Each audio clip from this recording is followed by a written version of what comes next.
Hello again, guys. We are back to the F1 vlog, part 2 of 2, I hope. So, we talked about Mercedes, we talked about the calendar. No, we did not talk about Mercedes, we talked about Lewis Hamilton. But let's talk about Mercedes again. Uh, well, recently, Toto Wolff apparently also bought 5% shares at Williams. What does that mean? Like, we know that the Mercedes team principal already bought 15% of Racing Point, Aston Martin actually, not Racing Point, but Aston Martin. Now he's buying 5% of Williams. So if we look at it, both of these teams are Mercedes-powered Formula One teams. So is Toto Wolff expanding his horizons for his future? I'm sure he really likes to be at Mercedes. I'm sure that he wants to stay. Sorry there. Looks like we had a bit of a cutout. So I was saying, yeah, Toto Wolff, I'm pretty sure he wants to be at Mercedes, wants to stay at Mercedes. But he also has to think of his own future. What is he gonna do? And Racing Point, Williams could be nice challenges for him. So it's not super surprising. He said that purchasing shares at Williams was only like some safety assets that I believe he should invest in there, and it's gonna bring him more money. So we'll see. But yeah, it's not the first time that Toto Wolff bought shares at Williams either. He had some shares until 2014. So, well, who knows? Like Padillo went to Williams a few years ago. Maybe Toto Wolff will do the same eventually. Again on Mercedes, well, I think we will all be happy to know that they went back on track at Silverstone this week to get back in shape. Valtteri Bottas Tuesday and Hamilton on Wednesday, if I'm right. They did a few laps with their 2018 Formula One car just to get feeling back of what it is to be in a Formula One right before going back to Austria. So I'm sure they will be super happy about that. And during his day at Silverstone, we had a few bits and pieces of interesting news regarding the driver market. We all know the rumors that Sebastian Vettel could be going to Mercedes, and Bottas said at an interview to Sky Sports that after asking directly management and Toto Wolff, he got a clear answer that no, Vettel is not in the plans for Mercedes. So again, is this just Toto Wolff being, fair, or hiding his cards, not wanting to scare Bottas away right now, or is it true? I mean, personally, I don't think that Vettel is going to Mercedes. So yeah, I think Bottas is the fair bet for next year. I think the wild card here is, will Hamilton stay next year and 2022? That's where Mercedes have to look at, because Bottas is still young. But again, because he's young, he might not want to, be stuck as a second driver for the rest of his career. So yeah, it's a nice puzzle, something we'll have to follow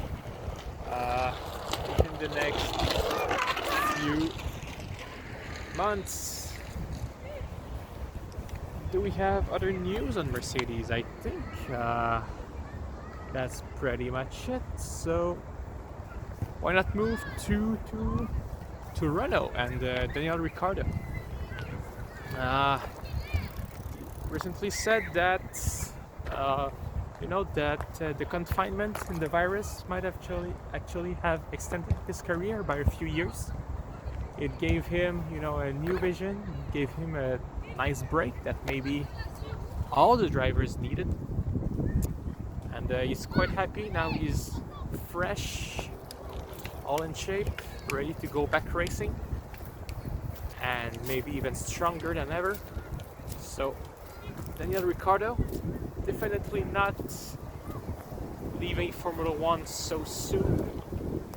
He's going to be at McLaren next year, remember? And if McLaren can provide him with a good car, well, it should be pretty interesting, especially with the new rules coming in the next few years, budget caps and new aero rules. It's going to be cool. Racing Point also going back on track next week. It's going to be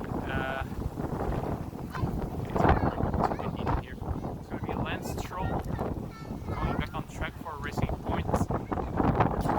They're going to use one of their promo days to shoot, so they will have their 2020 car. That's what it means. Even though they won't have the official Pirelli tires that they would use, but at the very least they will run the 2020 Formula One car, so Lance Stroll can get again the feel of the pink Mercedes, and it could cause some surprises here. It could be a title contender, it could be at the very least a podium contender. I would not be surprised to see Racing Point challenge Ferrari this year.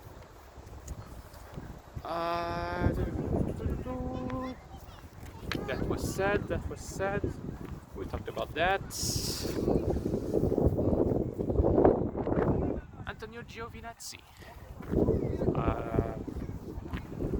That's the first thing I had here, so let's read that.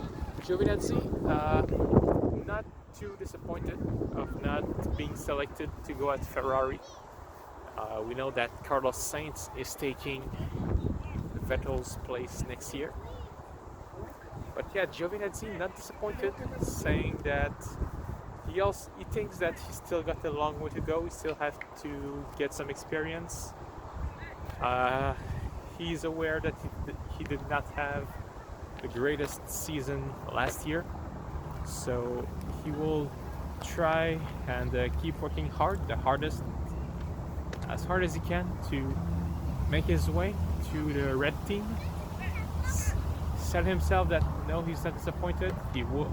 That's how he got where he is now, working as hard as he possibly can, and will keep doing the same.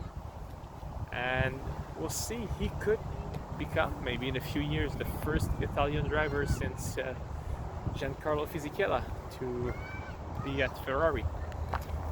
So no big worries for Giovinazzi. Also thinking that Kimi Räikkönen is approaching retirement, so if Kimi was to leave for 2021, Giovinazzi would be a safe bet for Alfa Romeo Sauber, because he's getting a bit of experience now. So no worries for him. He got some potentials. He showed it in the last few years. So let's give him a chance. I think he would be good there. Okay, let's talk about McLaren. There's a reason why McLaren is not going to test on track before the start of the season in Austria. We learned that Lando Norris is going to do some F3, Formula 3, to try and get the feel back. But why they are not using any of their their Formula 1 car to actually go on track and just get back in a real Formula One car is that Renault, their engine supplier, decided to not supply them with an additional power unit for testing. And this is all due to the fact that McLaren is switching back to the Mercedes engine next year. So Renault decided to fully cut ties with McLaren, so they will not supply them with an additional engine for testing, which I find a little bit sad. It's, I won't say it's unfair, but it's not like they're gonna gain anything by going testing just maybe a day at Silverstone with an old car, an old 2018 car. But I guess here Renault is thinking of the upcoming championship. We know they are in a big fight with McLaren for best of the rest. Actually, this year best of the rest could be Racing Point, but even below that, McLaren is a direct competitor of Renault.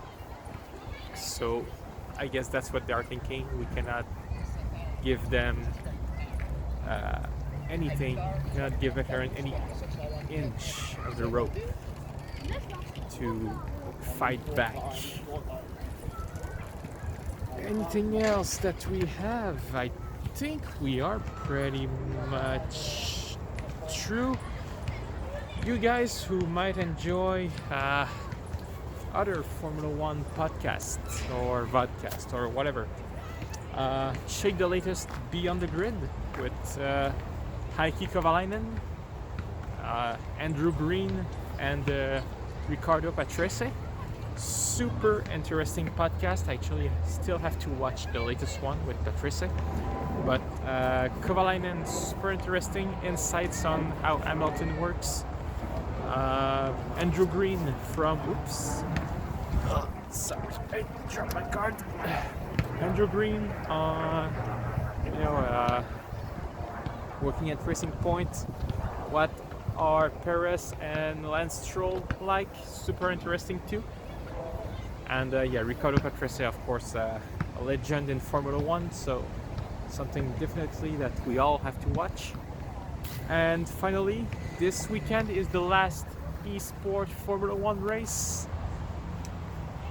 The Canadian eSport race. George Russell is leading the unofficial standing. So is Williams. So at least they will win something this year. We can say it like that, I guess. Oh! Almost forgot. Last bit of news. Yes, there could be a potential buyer for Williams. Michael Latifi, Nicolas Latifi's father, apparently could be in serious contention to buy Williams. So that would be like a new Lawrence Stroll, but for Williams. We'll have to see. But yeah, almost forgot to talk about that. That's a big thing that came out this week. I guess, if I don't write it, my memory is gonna just forget. So to finish, remember the Canadian eSport Grand Prix this Sunday, last race of the eSport calendar, before we go to Austria for the beginning of the Formula One season. Thank you guys for watching this official F1 vlog, and I hope you have a great day, evening, weekend. See you next time.